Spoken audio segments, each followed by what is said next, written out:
You know, sports really do have a way of making people feel some type of way. All of them. And this may sound like hyperbole at first, but what we have here today is the single most emotional moment in the history of sports. Nay, the history of the human race. It sounds straight out of a fairy tale. It will evoke feelings of vulnerability for you. We don't normally ask this of you guys, but in this case we will. Please stick around for the whole story. Pinky promise, this is worth it. So strap in.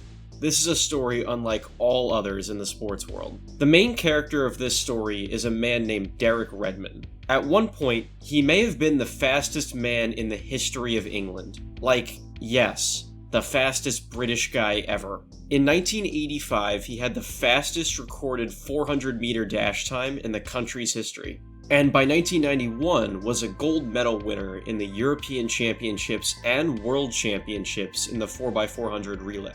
The World Championship was a huge upset win over a heavily favored American team, so basically the reverse of what happened in 1781. Needless to say, Derek Redmond was one of the most talented track and field athletes on the planet. But there was one thing causing problems in his career: injuries. Injuries have a way of disrupting the careers of so many promising and well-established athletes. The human body just has a way of breaking down as people get older, or in the case of some younger athletes, cannot withstand the physical capabilities of their sport, maybe even the capabilities of their own talent. It's a sad side of sports, and one of the most vulnerable for the athletes themselves. You may have noticed I did not mention that Derek ever took his talents to the Olympics. He had every intention to, his body just was not allowing that, even down to the very end. In the 1988 Summer Olympics, Derek had to withdraw from competition just 2 minutes before his first race due to an Achilles injury. Derek Redmond will not be taking part. The British record holder has got Achilles tendon trouble. All the training, all the other races, all the travel, and every last ounce of build-up to the Olympics, the highest level of track and field there is to offer, all that went away just 2 minutes before he was set to compete. He reportedly suffered the injury while warming up before the race, a reminder that things can change really fast in life.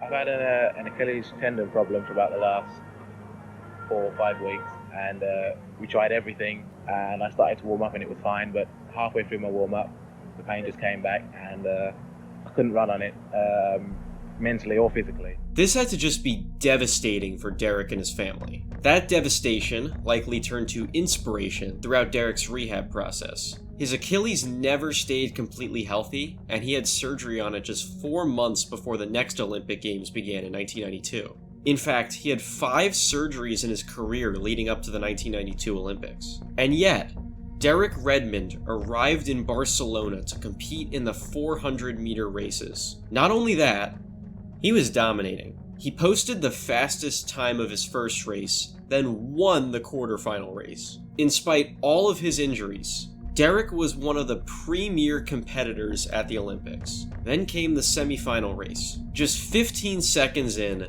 Derek's hamstring gave out. All the work he put in slipped away just 15 seconds into a race. His shot at winning a medal was over, and he knew it.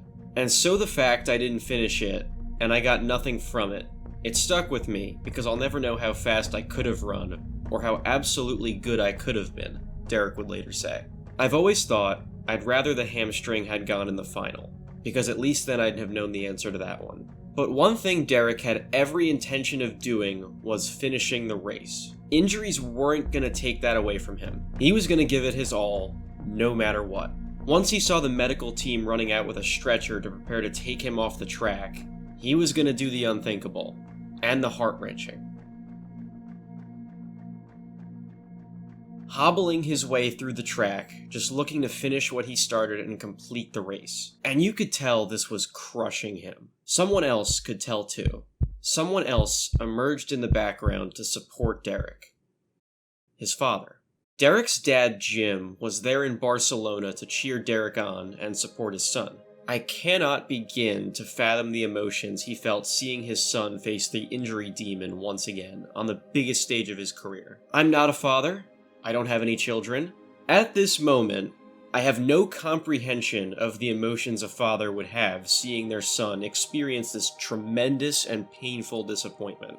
Or maybe I do, because Jim made his way onto the track, stormed past security without a sliver of doubt, and overpowered his way to Derek's side. Security even pulled their guns out once they saw a man they had no idea about bulldoze his way onto the track. But as they tried to stop him, he made who he was loud and clear. And it's why we first posted this video you're watching right now on Father's Day. Derek sensed someone coming up behind him, most likely to stop him from carrying on. What he did not expect was to hear his father's voice comforting and reassuring him. Jim was saying everything he could think of to calm his son down. Derek really only had one thing on his mind: finishing the race. Jim was originally planning to stop Derek, sensing the pain he was in, and he was visibly overcome with emotion, as anyone would be in this situation. But instead, Jim changed his mind and was going to accompany him to the finish line. So, hand in hand, the two made their way down the track, with Jim allegedly saying, "We started this together, and we're going to finish it together." And they did it. As they were making their way around the track, Derek knew this could very well be the last race of his career. And he was right. The very last time Derek ever competed resulted in a career-ending injury, and then his father guiding him to complete the race. If this doesn't strike a chord with you, then you simply do not have a heart. Well, whatever happened, he had to finish, and I was there to help him finish. I intended to go over the line with him. We started this career together. I think we should finish it together. 65,000 people witnessed this in person and gave them a standing ovation. While this would be the final time Derek ever competed in track and field, this was not the last time we'd ever hear from him or his father.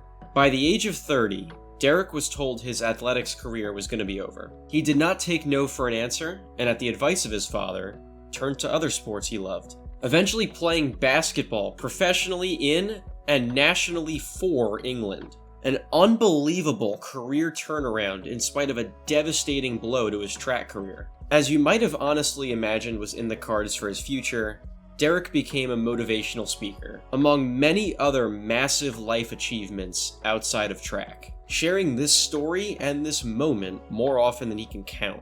Jim wouldn't leave the spotlight just yet either. The Olympics realized what a special moment they had here, and when the games returned to England, Jim was asked to be one of the torchbearers.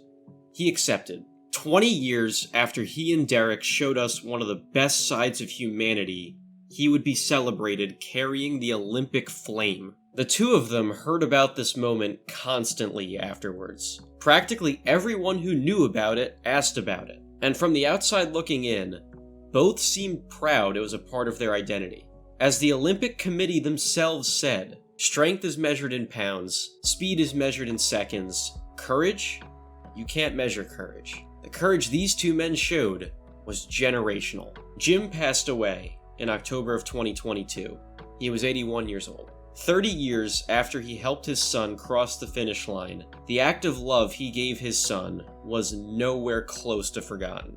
And if we have anything to say about it, it never will be. Officially, Derek was given a did not finish as the result of the race, because his father stepping into his system was technically against the rules and disqualified him. But the whole world saw it. The two of them finished what Derek started. In 2008, Morgan Freeman put it best in a commercial made using this moment to promote the Olympics. He and his father finished dead last, but he and his father finished.